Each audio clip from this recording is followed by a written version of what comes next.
Shalom,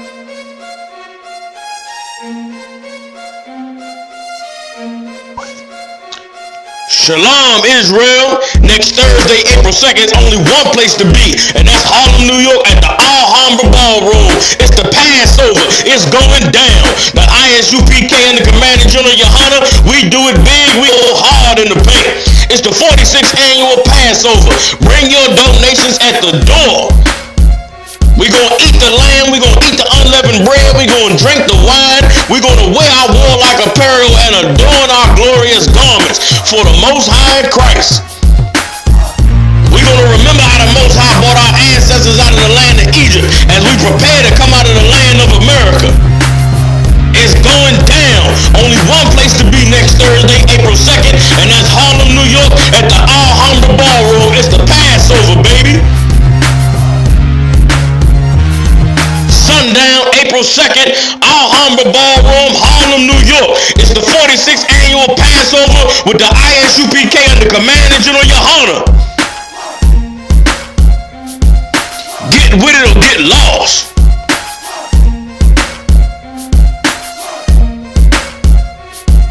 Sundown, April 2nd, Alhambra Ballroom, Harlem, New York. It's the 46th annual Passover with the I.S.U.P.K and the Commander General Yohanna. Get with it or get lost. Shalom, this is Officer Parasha out of the ISUPK UK. Next to me, a young brother coming up in the truth, soon about to become a trooper, then become an officer and do the work of the Most High as well. So on Monday nights we have the radio show hosted by Commanding General Yohanna. In the UK time, that'll be 1 o'clock. He'll be going through various topics within the black community. Then from Tuesday to Friday we have live online classes, which you can watch at ISUPK.com or at onewest.org. That'll be starting at 11 o'clock. And again, bring in all of your questions. And remember to pay your tithes. That's 10% of anything you earn, meaning what? If you earn £100, that's 10% on your tithes. And remember, on the 2nd of April, it's the Lord's Passover.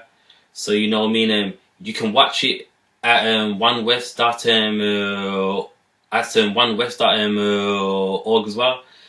And remember, we have classes at the Library of Birmingham, which will be at Wednesdays at 6 o'clock and Saturdays at 9 o'clock.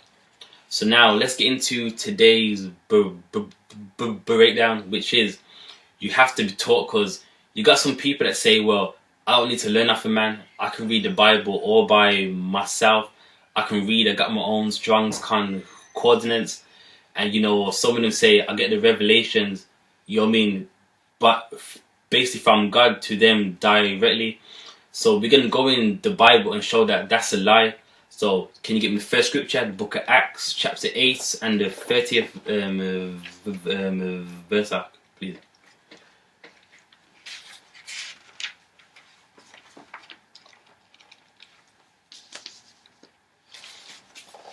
Acts chapter 8 verse 30. And Philip ran thither to him and heard him read the prophet Isaiah. Alright, so with Isaiah, that basically a translation for the prophet Isaiah. Read that. And said, understandest thou what thou readest? So it's asking him a question. Do you understand what you're reading? Read that. Verse 31. And he said, how can I, except some man should guide me? Read that part again now. How can I, except some man should guide me? So even he understood, how can I, except some man should guide me? So a man had to actually learn him the book of Isaiah. No light didn't come from the sky. You know, he wasn't just reading it by himself, just making up his own doctrine. He understood that he had to be taught by a man. So now, with you lot online, how are you going to be taught? You're going to be taught by the men at the ISUPK. Is there any more on that? And he desired Philip that he would come up and sit with him. There, so he desired that Philip would come up to him. So what are they going to do? They're going to read the book of Isaiah, and he's going to get some understanding. Alright, get me the book of Hebrews chapter 5 and 12 up, please. So already that's one scripture there, but you know, one scripture it wouldn't be enough. So let's get in some more. Hebrews 5 and 12. For when the time you ought to be teachers, ye have need that one teach you again. One should do what, brother? Teach you again. There. So when you want to teach, you need to be taught first. And who are you going to get taught by? A man? No light ain't going to come at the sky and, you know, you're going to understand everything in the Bible. Is there any more on that? Which be the first principles of the oracles of God. So that is the first principle. So if you want to teach someone, the first principle is that you need to be taught first. So again, that's another scripture. All right, get me the book of Acts, chapter 22 and verse 3.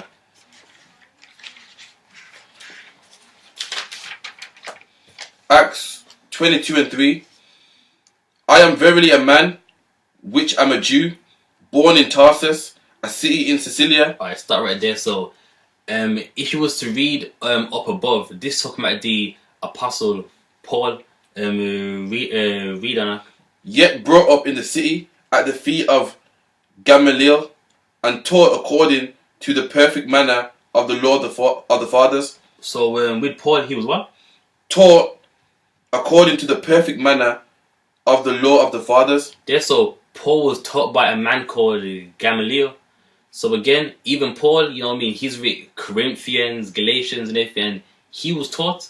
So, you know, this whole doctrine of, you know, I can read for myself, that's going against the same Bible that they're claiming to be reading.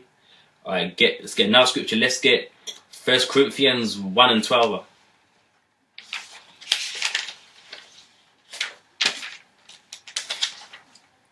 First Corinthians 1 and 12. Now this I say, that every one of you saith, I am of Paul. I am of Paul, which is a man. Read that.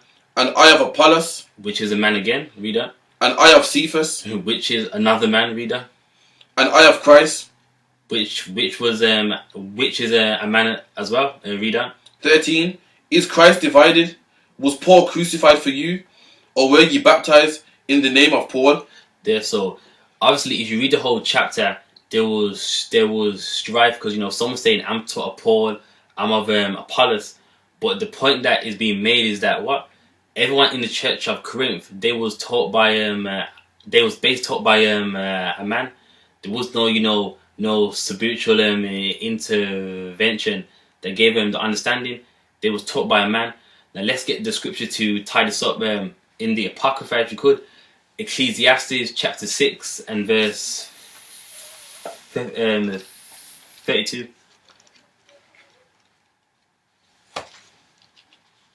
Ecclesiasticus 6 and 32. My son, if thou wilt, thou shalt be taught. So it's telling now, if you will, you will be taught. Now as you read on, it's going to explain how you are going to be taught. Read on. And if thou wilt apply thy mind, thou shalt be prudent. Read on. 33. If thou love to hear, thou shalt receive understanding. There, so if you love to hear, you receive understanding. So who are you going? So basically, if you hear what a man, you will receive understanding. Read on.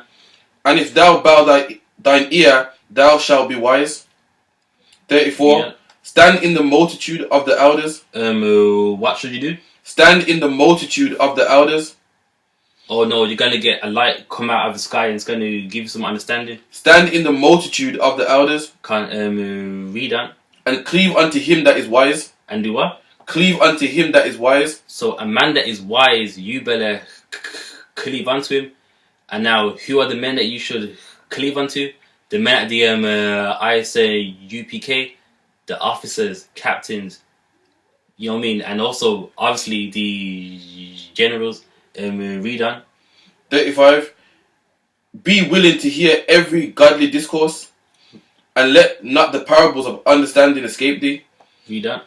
And if thou seest a man of understanding... If thou see what? A man of understanding... Nah, if you see a light out of the sky. A man of understanding... I can read the Bible for myself. A man of understanding... Read on. Get thee betimes unto him. Meaning what? Get thee next to him, reader. And let thy foot wear the steps of his door. What does that mean? It means always be around a man, asking him questions. You know what I mean? Asking for a breakdown. You know what I mean? Basically, whatever you can to gain some understanding, do what you can. Is there any more on that? Let thy mind be upon the ordinance of the Lord, and meditate continually in his commandments. Therefore, if your mind is always upon the Lord, meaning what? When you see a man of understanding, you'll always have questions to ask him to what? Gain that understanding. So with that, that's the end of this class. But remember the radio show, the live classes, and remember to pay your tithes and the Lord's Passover. So with that, this is Officer Parasha and the brother coming up, and we say Shalom. You hear me? It's the Passover 2015, New York City, Harlem. They was there at the cookout. They saw the loyalty. They seen the brotherhood. Now all blacks, all Hispanics, all Native Indians come get down and serve the Lord at the 46th annual Passover with the U.P.K. And we remember where the Lord destroyed our enemies. April 2nd, Harlem. We gonna get it in, you understand? For the Most High and Christ. Once again, 2015, April 2nd, Passover, New York City. Get with it or get lost.